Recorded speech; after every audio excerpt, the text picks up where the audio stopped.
nekk ci kaw par rapport ak le décès d'un des gardes du corps de ki nga xam ne ni mooy Barthélémy Dias en l'occurrence Bassirou Diop je pense nga xam ne nii dafa décédé fu mu nekkoon ci prison bi bon le coup de gueule de Barthélémy Dias dégg ngeen ko ndaxte nee na am na ci koo xam ne nii waajuram bu góor moom moo décédé woon temps yële parce que da doon ñëw pour dem teewe ji procès bi donc loolu daal c'était le coup de gueule de Barthélémy Dias yoo xam ne ni mais bien sûr parce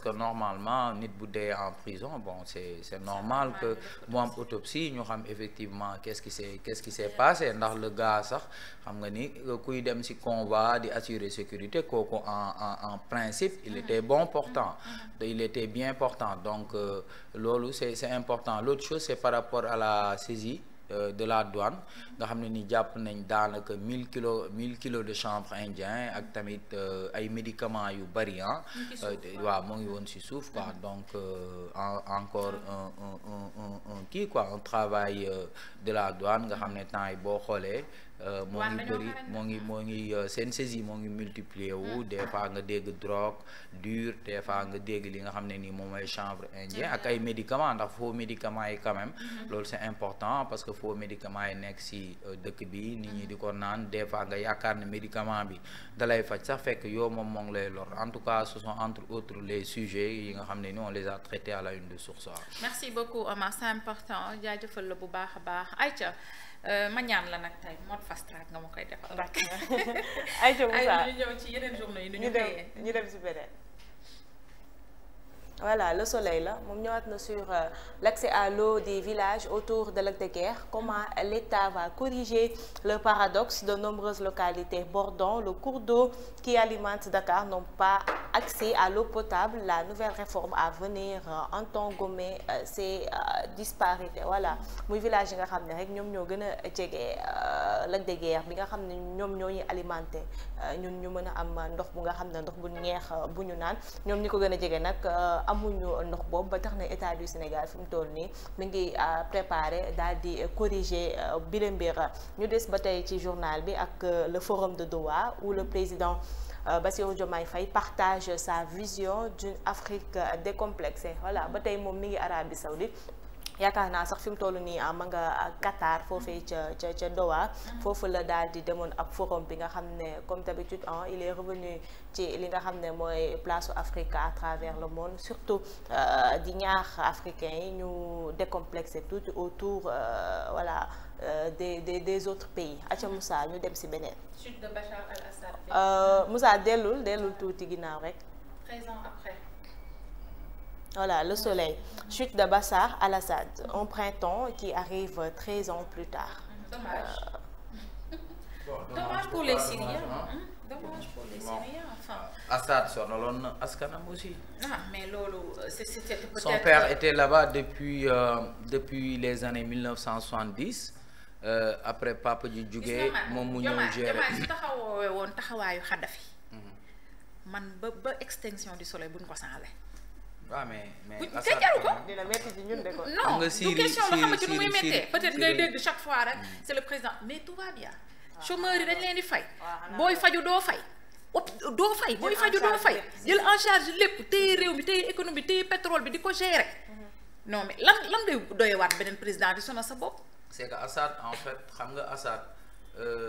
Assad c'est dommage. Russie moo ko doon protéger ak Iran. léegi Iran à travers le Hezbollah quoi. Parce que son bras armé léegi le Hezbollah a été affaibli par Israël temps yi ci seen guerre bi. ñi nga xam ne ñoom ñooy waa Russie actuellement ils sont occupés par la guerre en Ukraine. Tout à fait. Aïcha Moussa ñu dem ci beneen l'observateur.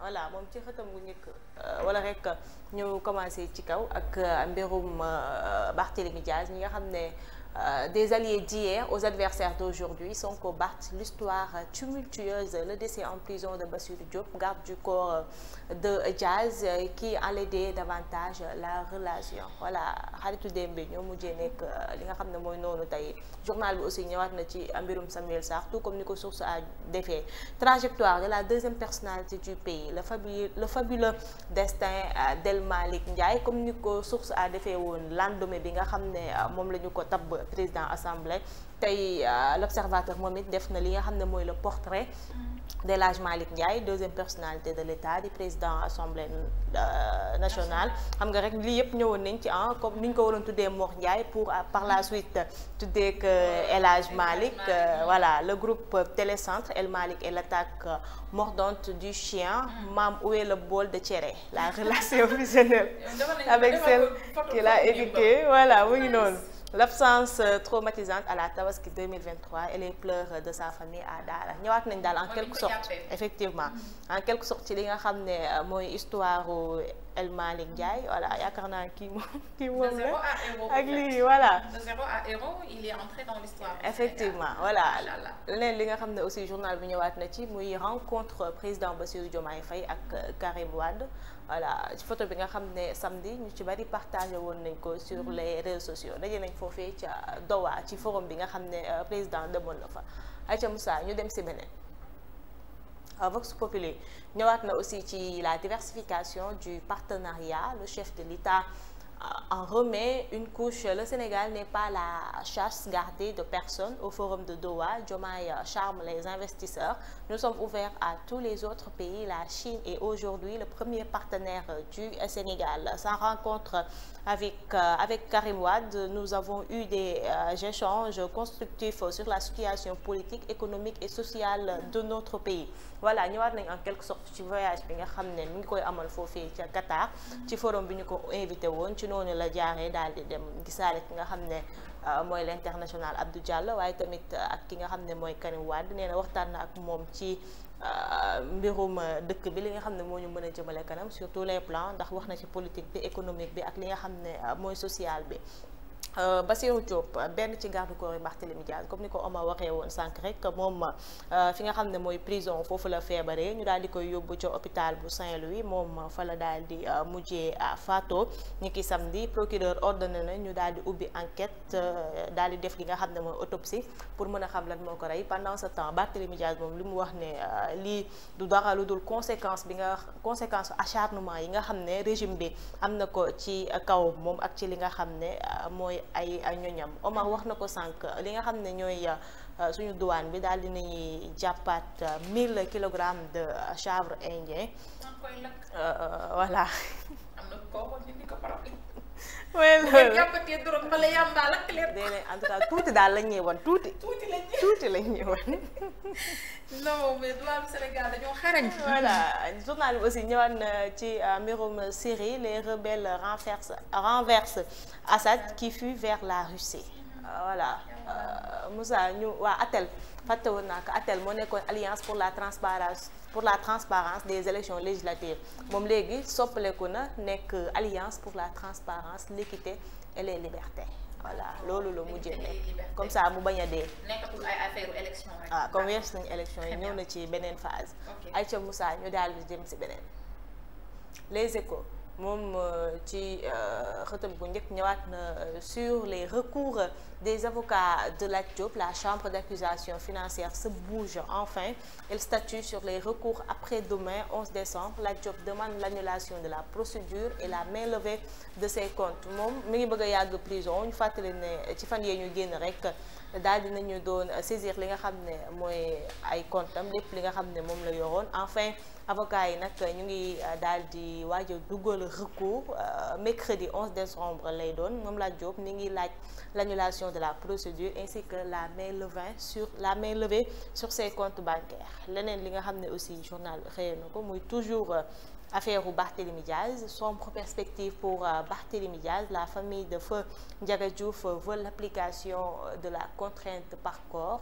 Selon Maître Pape Mor Niang, avocat de la famille, à tout moment, nous pouvons lancer la procédure de contrainte par corps. L'huissier commis pour faire la saisie n'a trouvé ni avoir bancaire ni avoir matériel selon Pape Mor Niang. Voilà, toujours ñu ngi ci kaw Barthélémy Diaz bu dul régime bi di famille Ndiaga Diouf ñoom ñi nga xam ne nee nañ à tout moment mën nañu demander li nga xam ne mooy l'application de la contrainte par corps, maanaam ñu delloowaat su ma juumul ñu Barthélémy dellu kaso wala mu fay li nga xam ne wala mu fay li nga xam ne mooy ndàmpaay bu toll ci 25 millions bu mu waroon a jox li nga xam ne mooy famille Ndiaga Diouf. Aussi ñëwaat nañ aussi ci li nga xam ne mooy décès wu Bassirou Diop bokkoon ci garde du corps yi nga xam ne jugé nañ leen sax ba pare, délibération rek moo des niki le 6 janvier. Moussa ñu dem ci beneen Walf Quotidien la aussi ñëwaat na sur la rencontre de Karim et de Bassirou Diomaye, une poignée de main qui intrigue, loolu journal bi daal di titré. Waaye tamit ñëwaat na ci li nga xam ne mooy Assemblée nationale, salaire, conditions de travail, statut. Les députés s'apitoient sur leur sort. Serigne Abo Mbacké Thiam, ancien parlementaire, les députés sénégalais sont les moins bien payés de la sous-région. ñëwaat nañ aussi ci mbirum moom jaaxal. nañ leen sax bañ a fay. moom jaaxal te teewul dañuy taxaw. pourtant ñoom ñoom daa mel ni ñoom il vit bien de. il vit bien ba pare jox leen oto jox la carburant. te soo nekkee ci bureau yi ngay gën a léger sax. ngay gën a waaw boo nekkee ci commission bi. waaw mais xam nga lan la arrêté leen seen yi ngeen di def. man de mosuma gis lii fii de laa gisee nga ne ca kaw ba pare di laaj ay yokku salaire. réew mi daa dëgër ba leen kenn yokku fi dara. ayca mbirum baax moom ñëwaat na ci Walf Quotidien ak li nga xam ne mooy mbirum Syrie. Voilà, Bachar Assad moom it ñëwaat na. Aca Moussa ñu dem ci man nag je l'adore xaw ma lu tax. kan la Bachar Assad c'est parce qu'il a tenu. Bon mais quand même Assad li xew ci nguuram tamit metti na. Ça fait combien d'années Syrie est-ce que amul ay 500,000 morts Syrie lu fa dee ci bànni aadama bëri na de. Bachar boo demee yomal xiyaam di nga ko lijjanteeg yàlla sunu borom de. moom ak ñeneen ñi mais moom tamit. moom nga ci lim moo tax nga koy lim moom rek. moo ngi nii gisoo Syrie gars yi di manifester kontaan jël kii waaw. ngeen nee na indi na yor ba xam loo ci man demal. Maître Bamba Cissé moom démb il était l'invité du grand jury. moom nag def na li nga xam ne mooy ay éloge Ousmane Sonko tagg na ko nee na Sonko est d'une intelligence politique qui lui permet d'anticiper sur les événements. Voilà mooy génie politique bu ñu ko daal di tuddee. Radié de l'Assemblée en sursis à la mairie de Dakar partent dans le couloir de la mort politique. Voilà loolu la yor daal di wax. ñëwaat na ci journée set setal suñu réew yi nga xam ne yaakaar naa 4e édition xaw ma 3e bi moo nekkoon samedi. Le port de Dakar en collaboration avec les acteurs portuaires ñu daal di ñoom it bale topp ci li nga xam ne mooy set setal suñu réew. Voilà toujours 1000 kilogrammes chanvre indien yi nga xam ne suñu douane bi jàpp nañ ko ñoom it yor ñëwaat na ci. Aïcha Moussa ñu dem sport. Voilà Modou nee na du bëreeg Balla Gaye du bëreeg Eumeu Sène. yaa wax dëgg Eumeu Sène daan na ko ñaata yoon. ñaari yoon waaw Balla Gaye daan na la ñaari yoon defoo fa dara. mais Alburax da koo bëgg a mayaat xaalis. waaye yow Alburax demal nga nelaw yi. bëgg ko tëggal Sa Thiès mu bañ ñu jox ko Balla mu bañ. Modou léegi est-ce que du bàyyi ko. waaw mais na jox yeneen booy yi chance ay ñoom Franc ay ñoom rëg-rëg na jox xale yooyu chance bu fait parce que Eumeu Sène je pense que day dajeeg Franc ñoo bokk écurie. waaw Franc Franc day dajeeg Eumeu Sène je pense. Ama Baldé non Franc am na combat ak kii ak Eumeu Sène non Ama kan moo ni day bàyyi bëre bis bu ko Franc daanee Eumeu Sène moo wax loolu mais instant bi Ama la am ba pare. d'accord kon est-ce que nekkuñu di waxtaan. voilà Ama lañ ko signé. Aïcha mi ngi noonu handball après le rêve le revers en finale, les Lions encouragés par le président Diomaye. Machallah, ouais, elles ont plutôt porté le flambeau. Voilà, elles n'ont pas démérité. Elles n'ont pas démérité, machallah. Ñun jigéen ñi ay jàmbaar lañu, lii la Yàlla dogal. Aïcha, ñoo ko photom bi jeex na tàkk revue des titres yi. On vous retrouve juste après ceci pour la suite de cette émission.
ayca jaajëfal leen bu baax a baax ci ànd bi ngeen ànd ak suñuy programme merci beaucoup Amina si revue des titres yooyu ñu ngi la siy jaajëfal bu baax a baax.